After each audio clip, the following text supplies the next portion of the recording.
What is good, YouTube? Welcome back to another reaction video, and here we got for you guys today, Jordan Fringe. Why the ending of iCarly left a bigger impact than you think.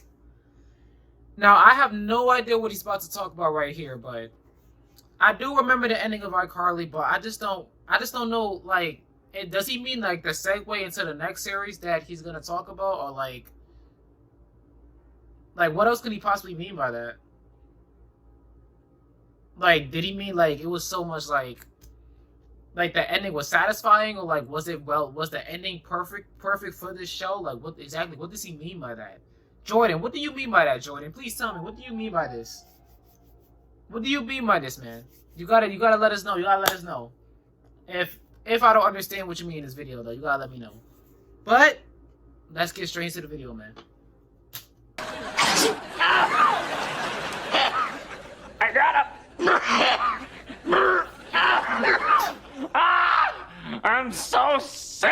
Yeah, you look worse than usual. iCarly was one of those shows that can blend in as any standard multicam sitcom, but stood out from the crowd for airing at just the right time between its premiere in 2007 to the end of its run in 2012. That's crazy. Now, iCarly is coming back with a revival series mid next month on Paramount Plus, and yes, I will cover it here on the channel, so make sure to subscribe if you're interested in that topic. The revival is promised. Before we continue into this, I have seen the first season of the new iCarly. I have seen the first season. Just to let you guys know. I've seen the first season. To be a slightly more adult version of the show, which is kind of cool to see it age with its audience. But we aren't talking about that just yet, so come back when that show is out and we can get into all the gritty details. Today, I wanted to speak on a more nuanced sentiment level towards the show itself, the impact that it left, and why I feel this show single-handedly related to a generation of kids and teens at the perfect time. 5, 4, 3, 2. Take a look at where we are now with things like YouTube, Twitch, and even TikTok, a bunch of free-to-use open platforms with various different ways to express yourself and your interests with both edited and live curated content for anyone to stumble upon. It feels like forever ago, but at one point, none of these were a thing. Being a YouTuber or Twitch streamer as a full-time job would have never been thought of as a possibility. Those terms did not exist. Even when YouTube first came on the scene, and sure, people quickly adopted using it in the mid-2000s, it was just kind of a site to post silly, fun videos. There was no money, there was no career, it was just an open canvas. It wasn't until we entered the later 2000s we started seeing the new trend rise above creators hitting numbers like 1 million subs, people getting into the partnership program, creators being able to make money off ads, and we were starting to really see the foundation that would become the platform as it is today. A bustling, interconnected section of the internet with millions and millions of different and diverse creators making their own way on here. But let's look back at 2007 when YouTube was barely taking its first real baby steps into the larger space that it would become. It was commonplace on the site to see everyday people just picking up cameras and vlogging their daily lives, making skits, or even creating shows based around themselves. Nickelodeon at the time was coming down from a golden era of its live action division of shows, and while there were still a couple of great ones either running at that time or they were showing reruns of other— You know, now that he's mentioning this, I can't see why iCarly, because it was basically like a blog show, you know what I mean? Like, for that show, it was perfect. Like, that show was literally perfect for its time. You can't, even if you didn't like the show, you can't take that away from it. This show was perfect for its time. You gotta give the show credit for when it came out and how and what it did for the new generation. I mean, let's be honest. Like, they did a lot. Like, that's why you think it's so popular. Why you think it's so heavily praised so much. Like, it did so much for this generation. Now, it might not be #1 in terms of #1 Nick show, but come on, bro, you can't take those things away from it.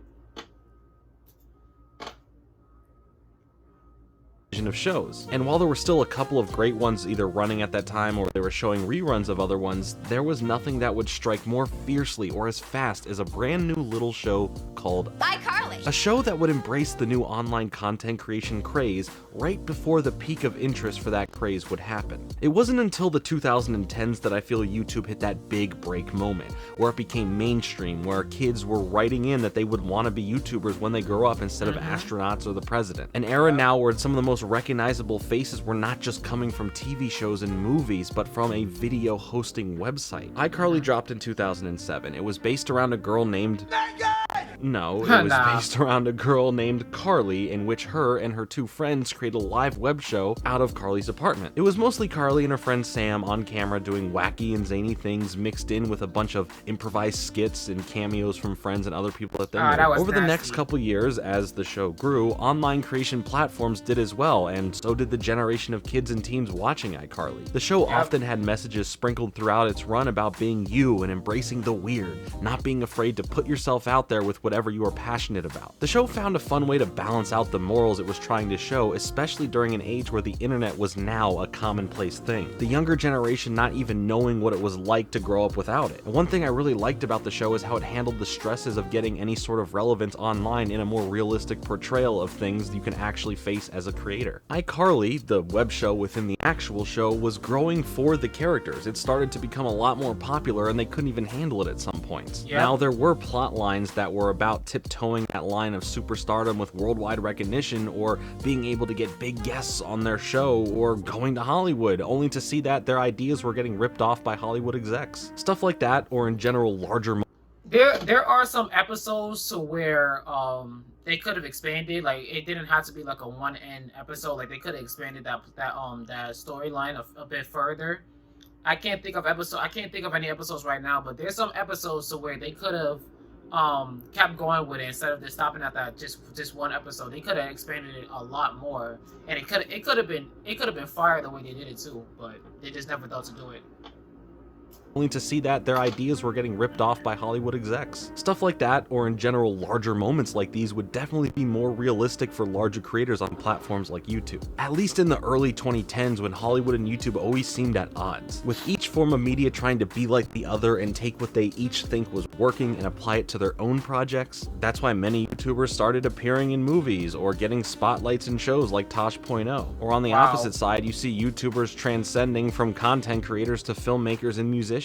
It's something we still see now in 2020s, but without all of the trial and error of figuring out how to make it work. It's now, again, more commonplace to see both worlds mixed into one. When iCarly was focusing on the more grounded situations, it felt more relatable to someone in similar shoes, or as a look into the future for some soon-to-be content creators. Things like having your friends and family not really understand what you're doing, or being recognized in public by someone who watches, to even getting haters on the content you create. It went through all of these different tropes that you or I may be used to knowing now. With a place like YouTube being around for as long as it's been, and with how this landscape has changed, most importantly during the past decade, iCarly felt like it was moving in real time with the rise of content creators. By the end of the show's initial run in 2012, YouTube was fully established, with many creators having it their full-time job, and many streamers paving the way for full-time streaming while playing video games. The show aging over those several years, not just with the viewers who were watching it, but with the way those platforms it was mirroring aged, made it so when the show came to its end, it felt like it was a goodbye. Not just because the final episode was titled I Goodbye, but because it felt like the training wheels had come off, in a way. Its direct audience were the next several waves of creators tapping into their creative potential. I'm sure a ton of people here on the platform, anywhere between the ages of 16 to 28, who watched iCarly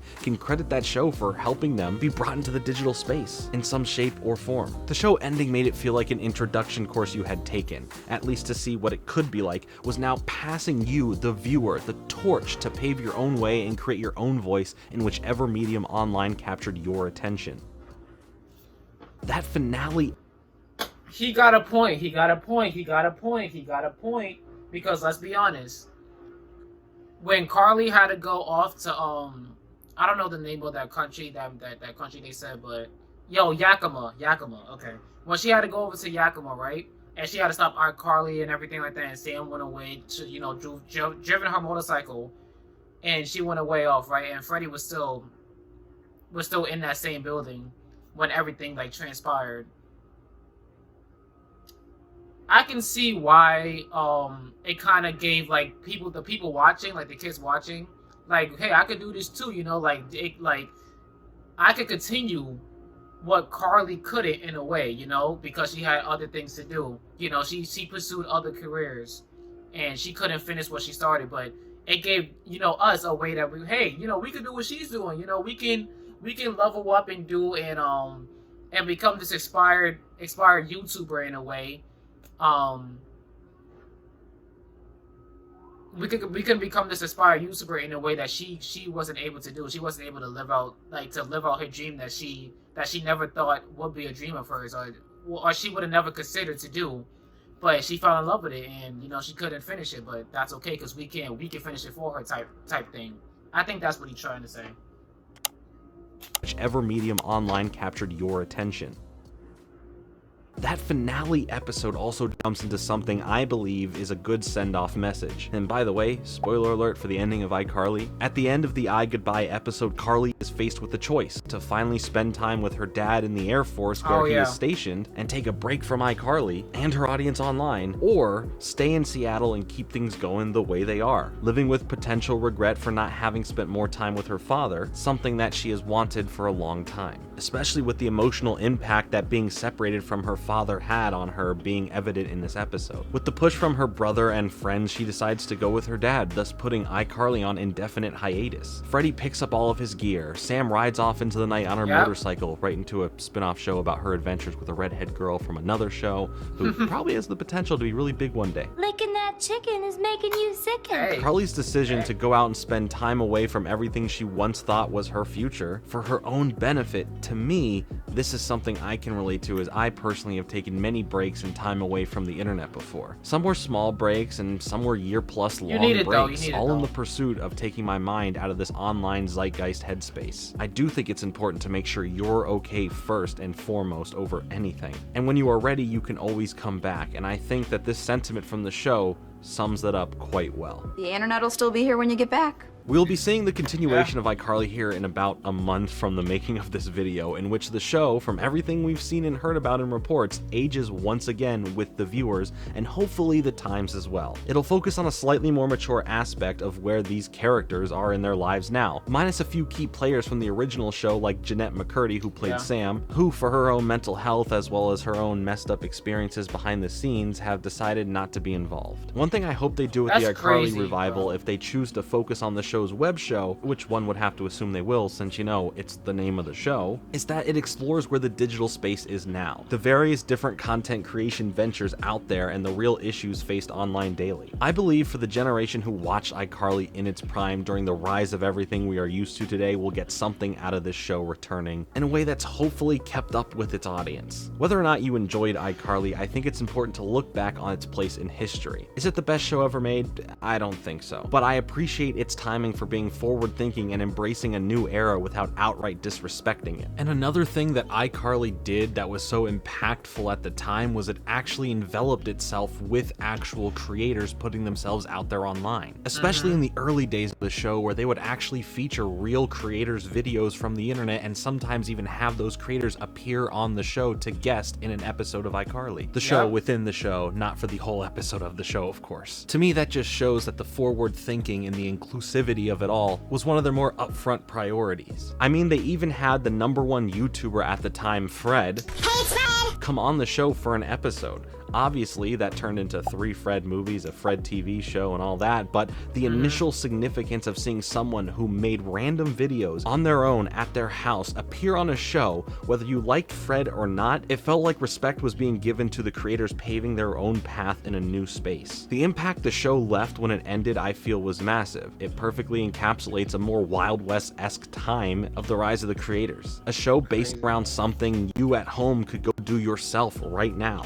Pick up a camera, grab a microphone, just be creative. Be you. Today, this style of creating is, again, commonplace to most. It's something younger generations of kids and teens are already aware of due to how big it all is now. But when it was new, we had a piece of programming that respected that space and respected you, the viewer's hobbies and passions. I have high hopes for a more aged up iCarly. I think that it has great potential to work if it's done properly, and like I said, I will cover it here with my thoughts on the channel next month. So if that interests you, again, please make sure sure to hit the subscribe button and hit that like button as well. It helps out the videos very much so. And thank you all once again for nearly 50,000 subscribers. I am truly blown away. The support and the kindness you have shown me and my content is unbelievable, and I cannot thank you enough. I'll be back with another video in a couple days, but until then, later. Okay, so this is what I have to say. First things first. First things first. I've never seen one Fred video back then when he was blowing up. I've never seen one Fred video. I just knew of him. I never seen any Fred videos back then because I was so young at the time. I didn't really have no devices, no smart devices, no nothing like that, right? So I couldn't really go on YouTube. I couldn't really search up none of his videos from time to time. I couldn't do any of that. I couldn't do nothing. But I'd have seen the first 3 Fred movies when it first came out and the show for a little bit. I seen all 3 Fred movies and I seen the Fred show a little bit. I haven't seen all the way through though. So I was familiar with Fred. I just never seen like none of his YouTube videos or nothing like that because I couldn't go on it like I said. But with that being out the way, right? Now, the show, right? Like I said, it was great for its time. It's not the #1 show ever. It's not the #1 Nick show ever. I don't think so. But it was goated for its time. Like it was placed during the perfect time, which is why it makes it so much greater. Because it started something. It was one of the main things that started, like, you know, this social media, you know, talking to the camera type aspect type thing, you know, like you know, like it's like I'm talking to a real person but not, you know, type thing. So that's why it's so talked about, and like people is now starting to check it out, you know, the ones that wasn't there when it first came out, you know, was not there for its time. Because it like I said, it was goated for its time. Like the placing of the show was so great, was so massive.